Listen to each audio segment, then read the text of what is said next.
नमस्कार मित्रांनो, स्वागत आहे आपल्या ज्ञानमंचवर.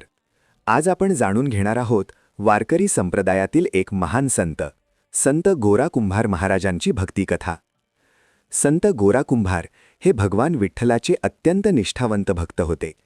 ते व्यवसायाने कुंभार होते, म्हणजेच मातीची भांडी बनवण्याचे काम करीत असत. एकदा ते विठ्ठलाच्या नामस्मरणात इतके तल्लीन झाले होते की त्यांना बाहेरील जगाची जाणीवच राहिली नाही. ते माती तोडवत होते आणि त्या नामस्मरणाच्या भक्तीत त्यांनी आपल्या लहान मुलालाही चुकून मातीमध्ये तोडवले. जेव्हा त्यांना शुद्धी आली तेव्हा त्यांना फार दुःख झाले. त्यांनी विठ्ठलाला प्रार्थना केली. त्यांच्या शुद्ध भक्तीने भगवान विठ्ठल प्रसन्न झाले आणि त्यांच्या मुलाला पुन्हा जीवन दिले, असे संतचरित्रांत वर्णन आहे. संत गोरा कुंभार महाराजांच्या जीवनातून एक महान संदेश मिळतो. खरी भक्ती म्हणजे पूर्ण समर्पण आणि विठ्ठलावर अखंड विश्वास.